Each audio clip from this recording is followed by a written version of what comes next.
One of the things I find most interesting about football, right, is the rivalry, the things that exist within the brain, right? The hatred. The hatred is one of the things. Things that trigger you to go, fucking hell. Well, what's the most amazing things? What are the most interesting things in life? The most interesting thing about life is the ones that make you feel uncomfortable. It makes you feel excited. It makes you feel scared. It makes you feel horny. Yeah. Those are the most important things in life, right? Yeah. And hatred's an important one. Conflict is theatre. Yeah, exactly. All great theatre has element of conflict, be it internal, be it external, be it the I'm trying to think of something that isn't. What? It's the good guys and the bad guys, Yeah. It's kind of Luke Skywalker against the Emperor and all that kind of Tottenham, Arsenal. Yeah. That kind of thing. Huddersfield. Leeds. Okay. But what's really interesting about the Everton and Liverpool rivalry, and I didn't really realise this until recently because I've been researching it.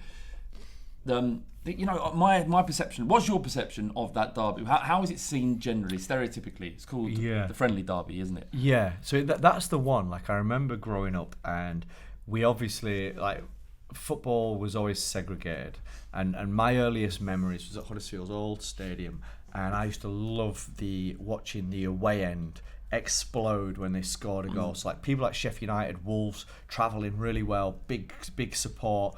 And something incredible about that. It was shite when there was about 50 people there. Still fun to watch. But when there were huge amounts of crowd and the atmosphere, I remember Bolton, man, they used to come and this guy climbing up the floodlights, right, and just putting his trousers around his ankles, right?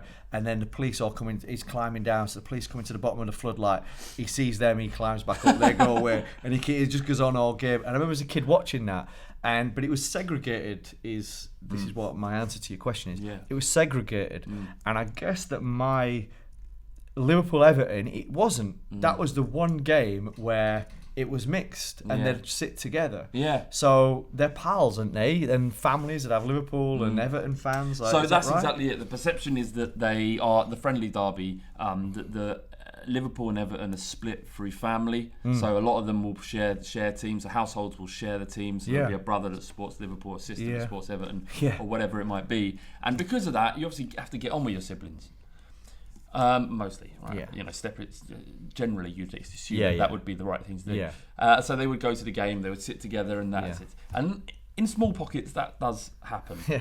But these two teams, and this is what interesting to me, they hate each other. They do. Oh, they actually hate each other. Certainly, the Everton certainly hate Liverpool. So Everton hate. So the hate's from the one that's traditionally the lesser. And just for Everton fans out there, we're not saying that in a bad way, because we love an underdog. I know I do. Well, there's parallels between Tottenham and Arsenal and Everton and Liverpool, definitely. And I would have a much closer affinity with an Everton fan than I would a Liverpool because of the dynamic between the relationships of those teams. Just because you're also a loser. Well, just that we've been lower than Arsenal for a long time. Yeah. But we have more credentials as supporters. So whatever. So sorry, just to check. So on Monday night they're playing. Yeah. Are the crowds segregated or are they mixed? They've been segregated for many years. So it's decades. There was one. There's a famous game. Craig, look that up somehow. I don't think you can. Please, Craig. Have you got a phone? Can you do it? There's a famous game in 1989 where at Wembley where people sat together. Remember, this was at a time just after Hillsborough, so there was this city coming united. Together, and there is a mutual respect between the clubs. With the Justice for '96, Everton fully support that, and it's the city against the Sun. There is that thing inside Liverpool, Merseyside, this isn't my opinion. This is based on conversations that I've had with Everton and Liverpool fans in the run up to this podcast and the other bits and pieces. Who have you spoke to? I've spoken to Redmen TV, Toffee TV, a couple of other people that aren't in football media, just to get an idea about how it is. And the crux from Everton's perspective, right, and this is something I didn't know, is that they feel a little bit annoyed at Liverpool fans because back when Everton were one of the best teams in Europe, this is during 1980. So about 84 to 87. Yeah, so Everton won the league. They won the FA Cup in 1984. Right. This is one I used to know about football. In and I think that is that the year that they won the Cup Winners' Cup against. Yeah, I don't know the exact date, but it's Andy around. Gray got like. Yeah, well, they had Kevin Sheedy. Yeah, good side. Some great. And then they lost players. to Man U, didn't they, in the '85 Cup final? And then did they play Liverpool in the '86? And they maybe lost to Liverpool in the final. That was that Ian You're Rush. testing my knowledge. I don't know. You could be saying anything. I remember. What I'm saying is they were a great side at Absolutely. that time. And then Liverpool, the Heysel then disaster. Lineker played for them as well. That's right. Yeah, and he was then sold to Barcelona, I think, and then Spurs bought him back. Whatever. Yeah.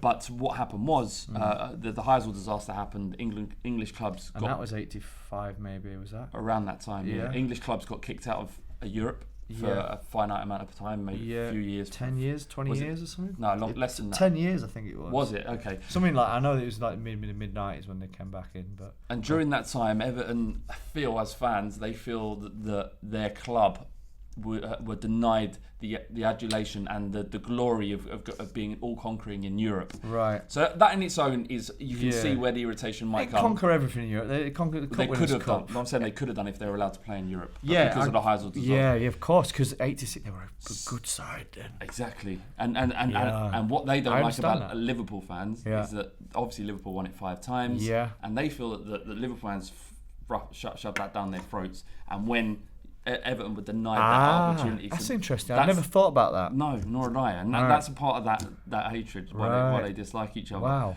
Okay. And then obviously you got the general thing of Everton constantly finishing below Liverpool. Yeah. There's an article written by. There does become that kind of thing as well, like where a team, or you must have it with Tottenham. Yeah. Whereby, especially given what happened last season, when you feel like you've got there, because you were like, we're going to win the league, and it was like, oh shit, we're not going to win the league, but at least we're going to finish with Arsenal. Fuck, not again. Yeah. Now, and it must get to the stage where there becomes like a limit in belief, like you almost feel like you can't get there, that's impossible. Yeah. And I guess for those rivalries where, and you have this, it's all sports really, where there's a dominant team or there's that big brother kind of thing. You could have a younger kid who's maybe harder, he might go to the gym more, but that big brother kind of always has that mentality where I can beat him because he's my little brother, and the little brother's like, I'll have a go, but that's my big brother. It's like it gets inbuilt in you. Yeah, but one day the little brother will spark him out, and that's what I'm saying. That Everton and Tottenham will eventually finish above our rivals.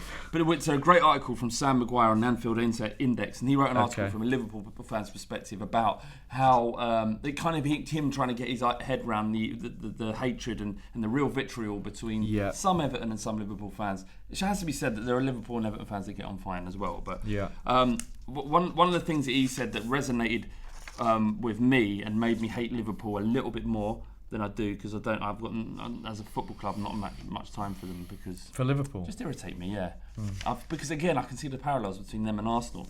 And they said I'm neutral.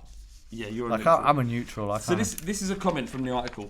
Football is stressful and tense, but when the derby day rolls around, it lightens the mood. The overconfidence of Evertonians set themselves up for a fall every single time. Their small club mentality makes it so easy. The DVDs when they finish above us, the printed T-shirts, the whole cheering on Man City goal at Goodison Park when you've still got a chance of finishing in the Champions League positions, to openly admit that a Liverpool loss is better than an Everton win.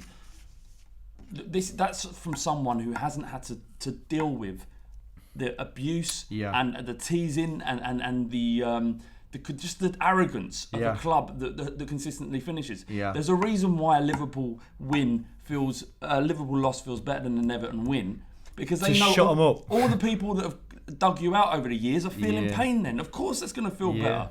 I would go on record as saying I feel as good about an Arsenal loss as I do a Spurs win, because I grew up in Holloway where 25 years. Go on, Flav. 25 years of these pricks. Fucking giving me shit. I went to Highbury Grove School. I don't know what my dad and mum were thinking. Abusive that was. I think they should have fixed my problem. I went to Highbury Grove School. I was a little white boy with long blonde hair in a tough school. Right? They should have taken me out. Not least because you out of school and put me in a safer school. But they didn't. They left me in there and it toughened me up. But what I'm saying, right? What I'm saying here, Matt, is I have grown up around Arsenal fans giving me shit all my life. So when they lose, it feels good, and I will not apologise for that, and nor should any Everton fan. So there you go, that's my feeling. Wow, that was intense. I fucking hate Liverpool. I hate Arsenal now. I'm converted. Yeah. I like that in Bull Street, the slowly conversion towards hating Arsenal. You ask James, I've done it to him.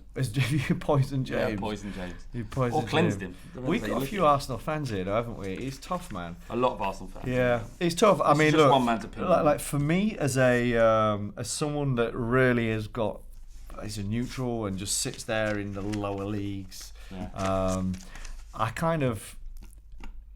I love those rivalry games, you know. I love being they're always better to watch. I love Everton versus Liverpool. I love Spurs versus Arsenal. You do tend to root for the underdog a little bit because you everyone likes it. It's boring when when Goliath beats 100 Davids, but it's nice that one day where he throws a rock and, like you said, the little brother sparks him out. So.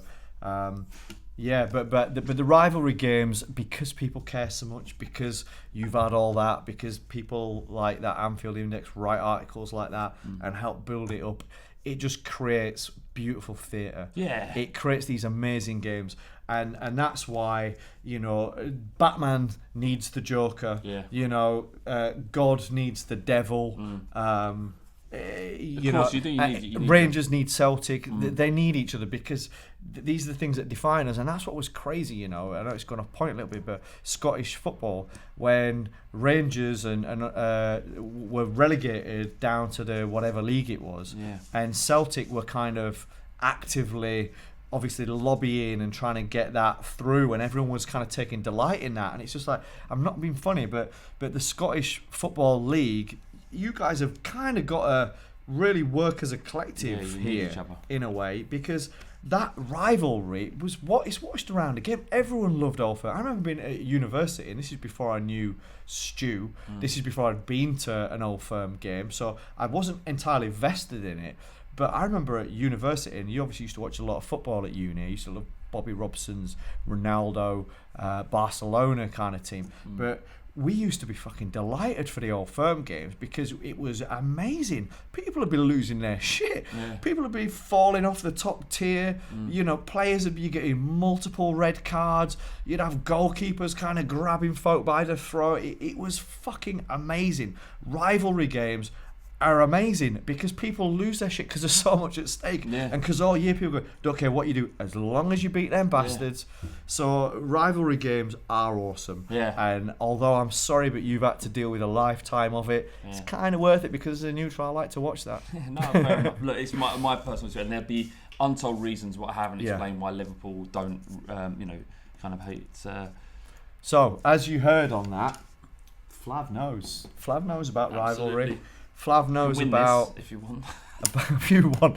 After all that, there won't be many people that want to watch it. No, so we did this as a competition the other week, didn't we? And we want to run it one more time before we give it away. We've had quite a few entries on it.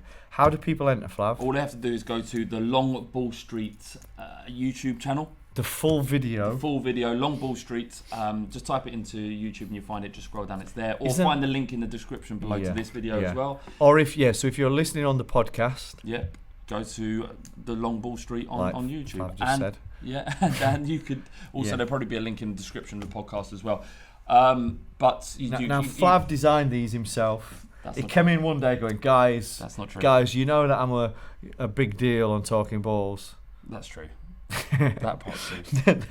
Then he basically printed these. Now we've got two of these.